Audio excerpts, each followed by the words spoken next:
Welcome to Step Into the Pivot. We're your hosts. I'm Teresa Conti. And I'm Ivana Polonio. We talk with people just like you. We have honest conversations about current issues that women and men face and how we pivot to address them in our lives. This podcast is your companion as you step into a workout or take some time for yourself. Hello, everybody, and welcome again to this week's episode of Step Into the Pivot. Even and I are pleased today to welcome Steve Bush. And I don't know Steve. He's been a friend of Evena's, and I found out in some of our prep that they've actually been friends for about 20 years, came into each other's life at a very pivotal time for both of them, maybe. So I think that fits our theme. But Steve, thank you so much for being here with us today. Thanks for having me. Awesome. So I'm excited to hear your story. Like I said, I don't really know your whole story. I know kind of the outline. So I'm going to turn it over to Ivana and let her kind of intro you. Thanks. Yes, thank you. Thanks, Teresa. And Steve, thank you for being here. You have so many roles. We could have an entire episode about your professional role being an attorney with a lot of corporate experience. You've seen so many different situations, cases, corporations, entities work together against each other. And you, from everything that I've witnessed, you've really made such a big difference, humanizing the world of law and relationships in that context. And today we're here to talk about a completely different role that you play. Well, several of them. We're here to explore fatherhood and parenting. And when I talk about your role, I'm interested in really hearing about this topic from all the angles. You as a son, you as a father, and we're going to touch on some other relationships you've had and look for some, common threads and learning experiences that you'll share with our listeners. Your story is packed with pivots, so this will really be about so many of them. And to get started, tell us about the pivot that you were born into. So there's a fundamental pivot in your life taking place before you're even born. Talk about that, please. Absolutely. So my mother was a sophomore in college and was with her boyfriend at the time, and they became pregnant unintentionally. This was in 1974, and they did not stay together. And so he felt they were both 19. She was actually older than he was, and so she moved back in with her parents. And so my grandfather ended up being kind of that early father figure for me when I was born. And so I didn't initially have a father in my life. And so never had any contact with my birth dad. So that was, I think, that initial pivot. It was certainly a pivot for my mother, from being a full-time student to being a parent that she wasn't expecting. For my grandparents, I became their seventh child. My youngest aunt was only 6 at the time, and so I just kind of blended right into the whole family milieu as their seventh child and part of the mix in this big, bustling, noisy household. So yeah, it was a very chaotic experience for them, but quite a couple pivots going on there. So you mentioned your grandfather, right? Who in that, hustle and bustle is the father figure for all involved. I didn't realize there were so many kids around you, or, the very, very, very many ages, but still as you were growing up. But something then changes also when you turn 2. Yeah, so when I was 2, my mom, who was training to become an X-ray tech, she'd met somebody at like a party of the fellow students. She met a man. They started dating, moved in together. They ended up getting married, and then I was actually the ring bearer at their wedding. And later, when I was 9, he legally adopted me. And so that was my stepdad, but I called him dad. When you're 2, you don't have much memory of anything before then. And so he was effectively dad, and was dad for my whole life. When I was 15, they had a daughter, my half sister, who is my sister. I mean, there's no distinction. We don't refer to each other as half sibs at all. She's now one of my closest friends. She lives 10 miles away. We talk, or text. We text almost daily. We talk weekly. And so, but yeah, he came in and just seamlessly decided that he wanted an instant family.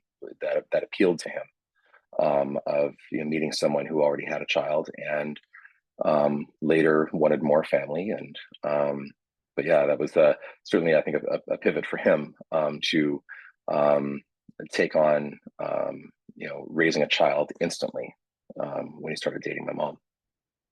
Yeah. And something else happens there.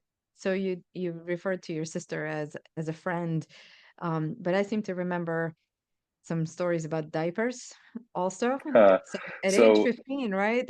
yeah, so when I was 15, I couldn't drive yet.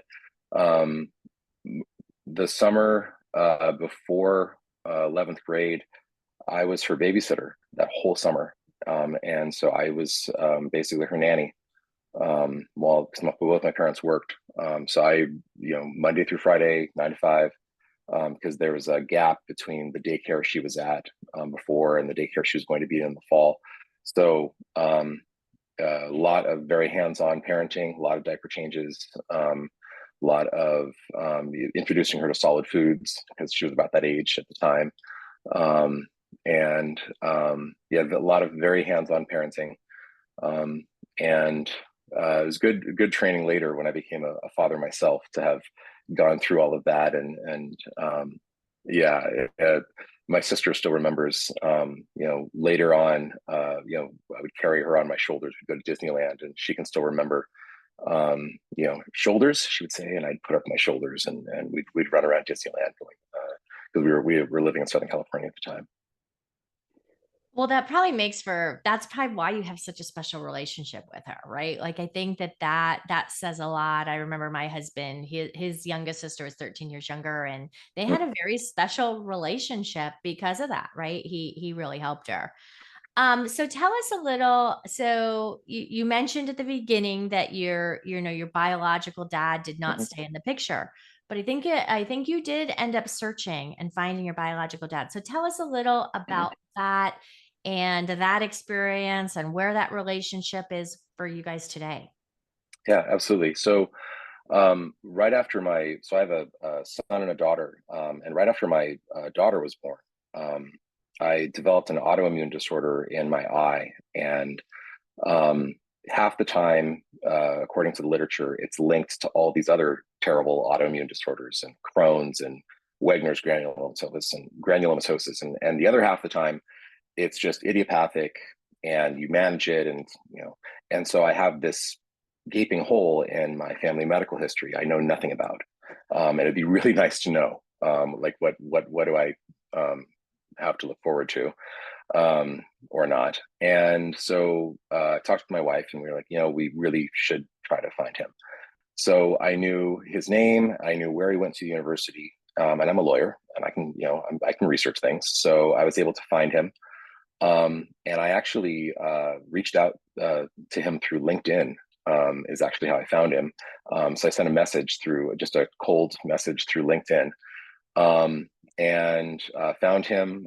He said when he received the message, he actually had to go home from work because it just floored him, and he couldn't work anymore, and needed to go kind of decompress. He wrote back the next day. We started writing. My wife would read the emails, and she said, he writes like you. He like his writing style. It's really interesting. When I read his emails, it's like reading one of your emails, and just the cadence of the flow.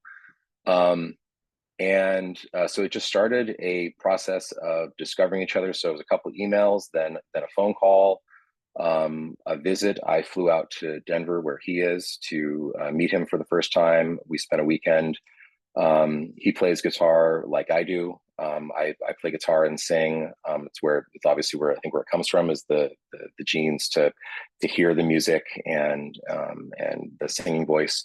So we jammed on guitar and went for walks with his dog and talked and caught up and figured stuff out about each other. So many aha, like light bulb going off moments of these things that you always wondered about, that aren't explained by nature versus nurture, right? Like, aha, okay, that explains that thing. And for my wife especially, all these things, she's like, this is where this trait comes from. Now I get it. And it's just been a really interesting experience. And it's been pros and cons. I also find out about just that whole side of the family is chock full of type 2 diabetes, and they've all struggled with their weight like I have, and there's been some depression, and so you learn about some of those things. And I did learn, thankfully, that there is no other autoimmune thing related to my eye. So the primary reason I reached out to him was resolved. But it's been a really positive thing. He comes out and visits all the time. He's involved with the kids' lives, really supports my daughter, who's also a musician. It's just been a great experience. I remember when you showed me the photo of your aunts. And it really was, oh, okay. So Steve Yeah, there's definitely, that. you know, has a family, and I think, Yeah. what an interesting experience to then, you find your dad, but then there's also a whole other number of, family relations that Yeah, become. so the quilt on the wall behind me was made by one of my aunts, who's a big quilter. She does these national competitions, and where she enters quilts, and she's amazingly talented. So yeah, Yeah. it's this bonus family. I have these four extra aunts in addition to the 5 aunts and uncles on my maternal side, and the 2 aunts I already had from my stepdad. So I think this is so extra cool. family. We didn't plan this, but as you were getting ready for the podcast, you chose this seat. It turned out to be then, with the quilt behind you. And what a perfect metaphor, right? For everything you're talking about, the quilting and the different distinct pieces coming together to form Mm-hmm. this tapestry, right? That then, makes sense as a cohesive whole. So going back to your other dad, um, was there a time when the two dads overlapped in your life? Because I know that, your father in Colorado is still living, but your dad, from growing up, is no longer with us. So, Yeah, there was about a 2-year overlap, where so my stepfather unfortunately passed in 2016 of a heart attack. And so there was a roughly 2.5 year overlap. They didn't meet each other. It was kind of awkward. I didn't want to ever feel ungrateful with my stepfather, for the commitment he'd made. And so it was kind of an area I walked gingerly around with him. He knew that I was in contact with Bob, and I call my bio dad Bob just because the nomenclature. I've been kind of clear with him, like we have a relationship now as adults, and of father son as adults, but like that opportunity to be a parent, like it was missed, and so he can be a grandparent to my kids certainly, and it has been, but my dad was my stepdad, and he understands that. Um, they overlapped, but never met. And I don't know. I never attempted it or thought about it. I just didn't think it would go well. And so it just wasn't something I tried. yeah, you're such an attuned man. Have the honor and the blessing of knowing you and watching you, in a variety of settings and how you show up for people. And One story that's really poignant for me is how you showed up for your sister. And now we've heard about you being the ring bearer at your parents' wedding, right? When your stepdad and your mom marry. There's another ring bearer story where you have an unexpected role, and it involves Yeah. your sister. So my sister got engaged when my stepdad was still living, and then unfortunately he died before their wedding, and I was supposed to officiate at the wedding, and then my father would have given her away, and then my son was going to be the ring bearer, and my daughter would be the flower girl. And so instead, we changed things around, and then I walked her down the aisle, and my son was the ring bearer, and then my daughter was the flower girl. So it kind of brought things full circle of continuing that tradition of sons being in the wedding. And it's my sister and I are still very much involved. And I co-signed on her first auto loan, and we still talk about all of anytime she has a financial question. I'm the first person she calls, or if she wants to celebrate a victory at work or something. I'm generally the first person she calls after her husband. But yeah, Well, I was going to say again, a testament to the relationship you guys have, right? Like that really says a lot, and that, that really makes sense and touches me. Let's talk about your own kids for just a couple minutes in mm-hmm. the few minutes we have left. So, you have a son and daughter of your own.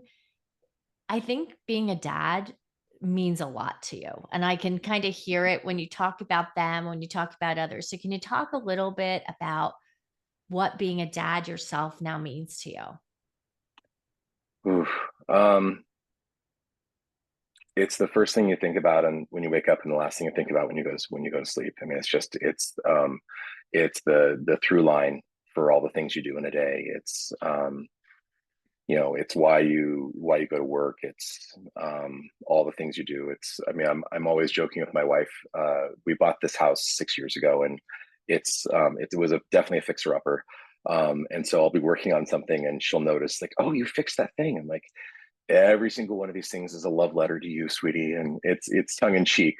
But it's not. They're all little notes of affection and love and concern, and that's all the things you do in life is for the people who are the most important to you. And so that's part of what being a dad is. And I think the thing I think about the most is um, it's a humbling experience more than anything else. Is just it's so much humility of you don't know anything about anything until you become a parent, and then you do it a second time, and everything you learned about the first one you throw out the window because it's useless, because the second one is completely different from the first one. And so yeah, no professional experience um, has prepared me for this, but it's been the best thing I've ever done. It's been a continual learning, right? You continue to learn every Yeah. day. And I loved what you said about, when you do all those little things around the house, you're doing them for your family. You're doing them for all Mm-hmm. of you. I really love that you said they're love letters. So, but that's why we do things for each other. That's what it's about. So, I loved hearing you say that. So you Thanks. brought tears to my eyes. So thank you. Ivana, It I know is you're really beautiful. Yeah, it's so beautiful. I'm just thinking also about the time when you all in your household were writing love letters to each other, navigating the pandemic. I wanted to Mm, highlight how much you've been able to pivot with regards to managing the all of the personal stuff, and then your professional role because of the nature of your work versus your wife's, who is a medical professional. So during that time, really, it was still necessary for her to be gone, and then you were managing the household and everyone in yeah. lockdown, and it's just a tremendous amount of maturity, I think, that was required of you as a dad, showing up for everyone involved, including all of your professional relationships, and you just navigated that with so much ease and grace. That was my Thank you. observation. Yeah, that was a lot. Yeah, I didn't know I had school teacher in me, but suddenly that was expected for a little bit. My favorite anecdote was just when we decided to for geography that we would just sit down and watch Rick Steves videos on YouTube, um, because because it took a while for the schools to come up with an online curriculum, and these kids were bored, and so we had Khan Academy for math, and we had a bunch of books on the shelves, and I was like, well, what are we gonna do for geography? We're gonna watch Rick Steves videos of every country your mom and I ever went to before we had you guys, and that'll be geography. Why not? So yeah. Yeah. Well, so those are all accounts of different journeys. So tell us, in conclusion, how were these pivotal journeys a step forward for you? Oh man. Um, you know, I think the way I think about this is, you have adversity that comes up, and you have things that can set you back, and not everybody has the advantage of being born into a young, unprepared single parent, and having really supportive grandparents. And 1974 was a different time culturally for single mothers than it is today. I think it's no one really cares anymore, but it was just very different back then. My grandparents were really supportive. To then have someone who was willing to take on whatever moral opprobrium or stigma that's attached to that, and my stepdad of marrying someone who already had a child, the same thing. These are people with an open mind and optimism and just an outlook on life, and that's great role modeling then for me of how I approach things. We all have these moments of adversity, and you can get angry and frustrated about what someone did to you, or the obstacles that have been set up, or use them as a growth opportunity and a way to move forward. And so, the pivot in basketball, we have our pivot foot, right? And we rotate around our pivot foot. That's an opportunity to make that pass to a teammate to set yourself up for a shot. Don't move away from the basket, move toward the basket, is what, your coaches tell you, right? And that's kind of the attitude you have to have. Something knocks you laterally. Okay, well, something knocked you laterally. That's a different lane now for moving forward, from the one you were in before. Maybe there was an obstacle there that this lateral bumping actually removed an obstacle that you didn't realize. That change occurred, and if you approach everything with that just sunny, optimistic, open-minded attitude, um, you're gonna do well in everything you try. And that's just my approach. It's what I try to instill in my kids. Well, I love everything you said about that. I don't even know how I can, other than say, yeah, I think I'll play that on re-record or replay regularly, because I think it's true. And I loved the basketball pivot thing too. That really spoke to me. So, well, thank you so much. We're out of time. Time always goes too fast with a lot of our guests. So we really appreciate Steve Bush being here today with us.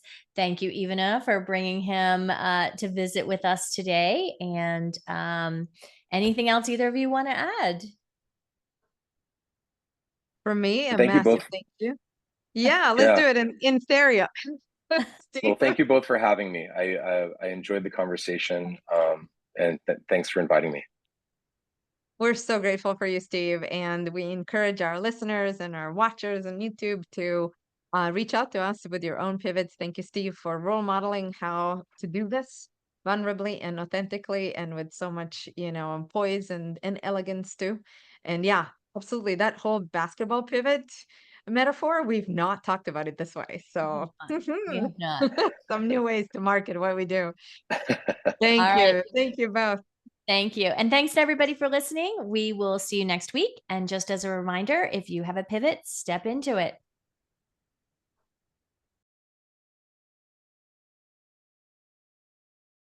Thank you so much for joining us on this episode of Step Into the Pivot. We hope you found inspiration and valuable insights from our conversation. Remember, life is a series of pivots, and it's in those moments of change that we truly grow.